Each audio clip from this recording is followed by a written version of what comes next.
Said rolling around, sitting on doves, can't lie, I was high on shrubs. Southern Topical back with another video. I'm Strange Wang. He is Nate. Today we are doing a ranking video of road trip movies.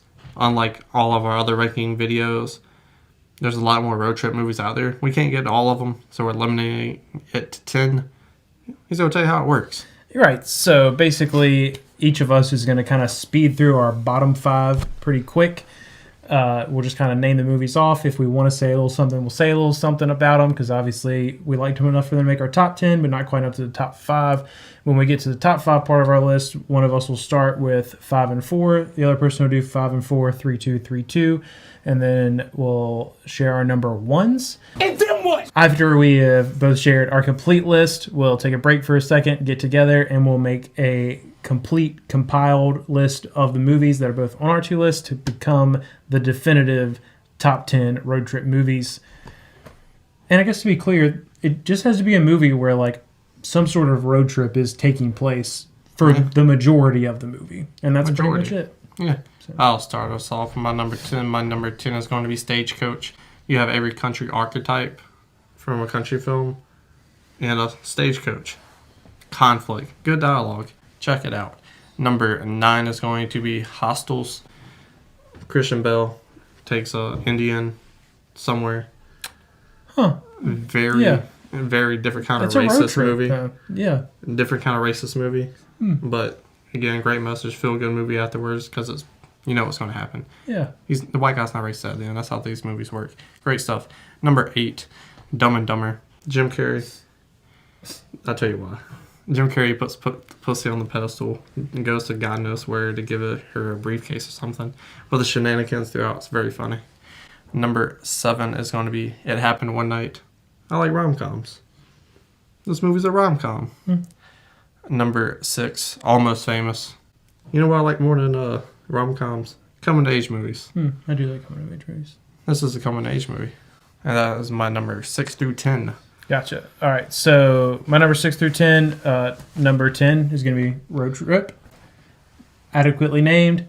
Terrible movie. I just watched it a lot growing up, so there's like a weird sentimentality to it that middle school and early high school Nate has. What's your number 9? Sex Drive? No. My number 9 is Logan. I love that movie. It's pretty good. I don't think it's as great as a lot of people said it was. I definitely like it more than this guy. Obviously, it made my top 10. Different take on a road trip per se, but a road trip nonetheless. My number 8 is Almost Famous. Your number 6, pretty close. I'm kind of surprised. I thought you would like that movie a lot more. Number 7 for me is going to be Zombieland. Again, different take on a road trip, but a road trip nonetheless. I like comedies, and I also really, really like horror comedies, so it's there. And then number 6 for me is going to be the Darjeeling Limited from Mr. Wes Anderson. Yeah, great one. I like that movie more than he does. He likes the short film that came along with it a lot more than the movie itself, but I love the movie. I think it's incredibly endearing and heartfelt, and I wanted to put it higher on my list, but I like the other movies to touch more. So Totally forgot that. I forgot. I didn't even think about Hostels. That's a solid pick. Yeah, very good. Yeah. My number 5 is going to be Rain Man. I would go out there and say this is the best acted road trip movie of all time. Dustin Hoffman, pretty sure he picked up an Oscar for this. Tom Cruise, one of the best shysters in film history in this role. Yeah. We're just trying to get that paper. Getting money out here, son. Yeah. Doing what we can. I mean, he's a terrible guy, but we get money at the end. It's all about love. So that's why it's my number 5. Number 4, it's Easy Rider. It's just like a breath of fresh air. You got these 2 bikers. They're going to Mardi Gras. They do what you do at Mardi Gras, you know? They sell a bunch of Coke. They get the money to go there. And along the way, they meet all types of different people, including Jack Nicholson. So, you know, it's going to be a good movie. 70s Jack Nicholson. Can't beat that. All the drugs they did in the movie were real. So, you get some very authentic performances. And it just shows how it puts you in their shoes of like them, even though they are white, how badly they are treated because of their long hair and bikes and everything. There was definitely a major prejudice against that. Yeah. So it's just something you can look back on, because nowadays, I also get looks like that all the time. Not surprised. So my number 5 is going to be The Fundamentals of Caring. God damn it. What? Forgot that movie You too. forgot that one too? Easily probably my Shit. favorite Paul Rudd movie. By far. I don't know. Ant-Man's kind of good for a So superhero interestingly enough, there's going to be 2 movies on here that have like normally just wacky and stupid comedians in them, but playing a more serious role. And I love when they do that because it's almost always good. Almost always good. But movie. Almost Famous. again, this movie super endearing. I'm not even a huge Selena Gomez fan, but I love her character in this movie for sure. I love where it goes, the kind of steps they take along the way, like Paul Rudd and this kid with a disability. He's an asshole. That's the best Yeah, part. he is. But it's like, dude, Rightfully so. he got handed a really, really short end of the stick in life, and like getting to see him grow and kind of learn to like cope with it and You not. shouldn't have said short stick. You should have said short will. Well, that would be mean, so I'm not gonna do that. But watching Paul Rudd get to play like a more endearing character, watching him build his relationship with this kid, the fact that he gets that job despite the fact that he is not even remotely qualified for it, just because he's a dick back to the kid and the kid actually appreciates that. I think that's really cool. I love that a lot. Great movie. Good job, Netflix. A little salty. I left that on my list. Number 4 for me is going to be Mad Max Fury Road. Again, a really interesting take on a road trip, but the cinematography in this movie is amazing. It is weird as shit, and I love movies that are weird as shit. I would throw this in there for one of the better acted road trip movies. You can say what you want to say. I'm not saying that Rain Man would not deserve to be in that conversation, because it absolutely does. But this movie is phenomenal. This is one of the best movies of the last decade, and people should pay attention to it more. Also, ranking movies we did. It was on there. The decade list. Go check that out. Somewhere in one of the corners. But my number 3 is Smokey and the Bandit. That's my number 3. That's cool. Word. Yeah. He's got a job. Yeah. Go on the road. Yeah. Now, what makes this so high on my list is the character of the bandit. Yeah, he's phenomenal. The shenanigans are whatever. They're road trip movie shenanigans 101. Yeah, but these are some of the OG. But the not even that, the characters you meet along the way. Yeah. Along the way. Yeah. Like, Buford T. Justice? Yeah, phenomenal. He's annoying as shit, but like great villain. Yeah. Talking about son of a bitch. Like, I quote that. I'm not basically an old man, but I quote this movie with all the other old men I work with. And I'm like, hey, what do you eat for lunch today? A couple of Diablo sandwiches and a Dr. Pepper. It's just like the characters you meet along the way and just the dialogue and whatnot. They don't make movies like this anymore. No, they don't. And It's sad, It's 'cause it's a great. missed art. I love this movie. Yeah. I only take my sunglasses off for 2 reasons, Nate. Oh, yeah. I just love it because, honestly, at its core, it is so simple. Yeah. Like, there's really not too terribly many twists and turns. Like, it is pretty straightforward. We go, we get the beer, we bring it back, we run from the cops on the way, then that's it. We take our hat off for one of the 2 reasons while we're there, and move Sally on. Field, by the way. Yeah. Oof. Ooh, man. Yeah. Great ass. Phenomenal. What's your number 2? My number 2 is Planes, Trains, and Automobiles. We're going to have a really hard time on this top 5. You don't have that on your list? No. I've never seen it. Holy same haircut. Trying to cut back up cussing. Movie shenanigans, when it comes to road trip movies, the best. You have John Candy, the best big man actor in history of actors. Yeah, probably. You have Steve Martin, I love a Steve bit Martin. overrated, but I do enjoy his movies. You have them going back and forth, back and forth, back and forth, back and forth. It's phenomenal. You understand totally why he's so aggravated as Steve Martin is, and you understand why John Candy is the way he is, and the shenanigans along the way are impeccable. Yeah, Best movie shenanigans. I'm of sure all I time. would love it. I just haven't had the time to see it. You need to. There's a scene in there, and it happened to me multiple times because I'm kind of a bum.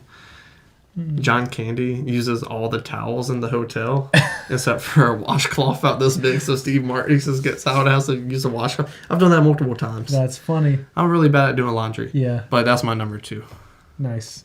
So my number 3 was also Smokey and the Bandit. You gotta watch this. Like, when we get done shooting. Yeah, I want to find see it and watch it. I will. It's amazing. So my number 3 is Smokey and the Bandit. My number 2 is Little Miss Sunshine, which should be on your list, but you haven't seen it, so it doesn't matter. Again, kind of what I was saying with Paul Rudd. Steve Carell in this movie is Suicidal. great. Well, only in the beginning. Oh, no, I've So never seen briefly. it. But like the premise of this movie is so wacky, but there's like it has some intensely heavy moments. Like this movie actually deals with some really, really heavy things. So like, you know, the characters again are just kind of what do it for me. So you'll love when you watch it, you will be in love with the grandpa in this movie. Like you will be in love with him. Who plays it? Alan Arkin? I think so. Don't hold me to it. I can't remember off the top of my head. It's I been ain't a gonna minute. hold you at all. It's been a minute since I've seen it. But I'm pretty sure Toni Collette's the mom, and I Yeah. forget that Yeah, she every is the time mom. that I watch the movie. And I'm like, oh my god, Toni Collette's in this? One of the best names in Hollywood. Yeah. Like, whoever came up with her name. Agreed, wholeheartedly. Phenomenal. So Steve Carell's her brother. Basically, the premise is Rob Lowe's in it too, right? the daughter, huh? Rob Lowe's the dad, correct? No, it's oh man, I can't remember his name. You'll know him when you see him. I thought I did. Yeah, it's not. He's like if you squished Rob Lowe's face in a little bit. That's what he looks like. So there's similarities. I'll give it to you. But anyways, the premise is the daughter, who is not like pageant queen type girl at all, gets into the Little Miss. It's basically Little Miss California, but the Little Miss Sunshine pageant on like this weird technicality. So now they have to like drive all the way to it to get her there in time, and like shenanigans ensue, heartbreak ensues, but it has a great ending. You're gonna love it. I just can't think. I can't stop thinking about how much you're gonna love the grandpa. It's gonna be great. You don't? I don't think I do, but I will go find it just so you can watch it. 'Cause that Alrighty. movie's great. That's your number 2. That was my number 2. My number 1 is going to be. It's not going to be your number 1 because I know your number 1. It's going to be Vacation. Overrated. The OG. It's so overrated. The OG classic. I love Chevy Chase. He's alright. Say the same about you. He's great in this movie. John Yeah, I know Candy that. is also in this movie. He's just trying to be a good father. It is very 70s. It's very like white American dream That's 70s. probably why I don't like it. Well, that's what I love about it. You're supposed to have this family. You got a wife, blonde wife, blue eyes, 2 kids. You're supposed to have this like perfect family, white picket They're fence. Nazis? And that's what he's got. Well, his wife's pretty hot. She got blonde hair, blue eyes. And that's what you got. But it shows that's not easy. They like slowly become a real family as more shenanigans happen, more shenanigans. And Randy Quaid. That dude's a gem. Randy Quaid. He's great in this movie. So just like shenanigans, how classic it is, the underlining of like, hey, it's okay to be a real family. It's okay to have anger and have feelings and different set of opinions, and all of that put in with the shenanigans and how it builds. Movies don't know how to build nowadays. I feel like a lot of them, you know. This movie builds very, very well. So, and it's a road trip movie. Well, wholeheartedly. The whole thing's about going on a road trip to an amusement park. Yeah, I And feel it's phenomenal. Yeah. There's a part of Little Miss Sunshine that will remind you of something from Vacation, and it's pretty funny. And I know you're number 1 because it's one of your favorite movies of all time. Yeah, it's Dumb and Dumber. Like, Yeah, so- this is the best road trip movie. Like, it like, not only is the underlying plot absolutely hilarious, but it also has everything that a road trip movie should have. Like, it has weird stops at gas stations. Okay, it has breaking down on the side of the road. It has taking a wrong turn. It has switching vehicles and then having to find some way to urinate because you can't quite make it to the bathroom. Like, it has actually getting to your final destination. Like, so you take that and then add the absolute insanity of every little character they meet all on the way, the people who are chasing them along the way, them themselves, and then even just the little minor characters that don't even matter that much. Like, he gets robbed by a sweet old lady on a motorized cart. He disrespected her. And he didn't even see it coming. See, he does though. It's so funny. I could quote that entire movie. I'm not going to do it. But I probably should have put it 1 or 2 higher on my list. I'm not saying it should have been my number 1, but that should have at least been. you remember that top 5. time I sent you that Snapchat and I was driving and I was like, look at fucking here, the fucking dog car. Yeah, so there is actually a van in our city who has, like, it is the Mutt Cuts van, and it's pretty great. But that is our so funny. separate list of 10. We're going to combine those together, so there'll be some edit here, and see you in a second. 6.5 hours later. On the camera, it's like you pulled in like a little emo boy. Little Nicky looking ass. That was a pretty good little Nicky, if I had to say so myself.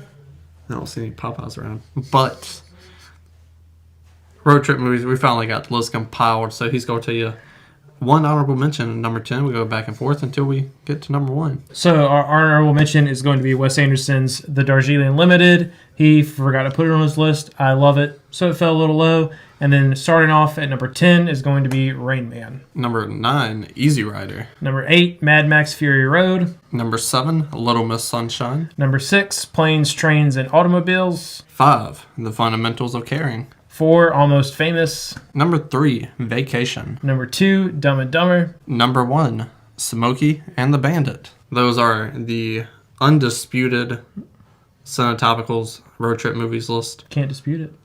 Yeah. Can't. But if you want to, do that in the comment section down below. Also, what do you think of his little Nicky depression? Like, share, and subscribe.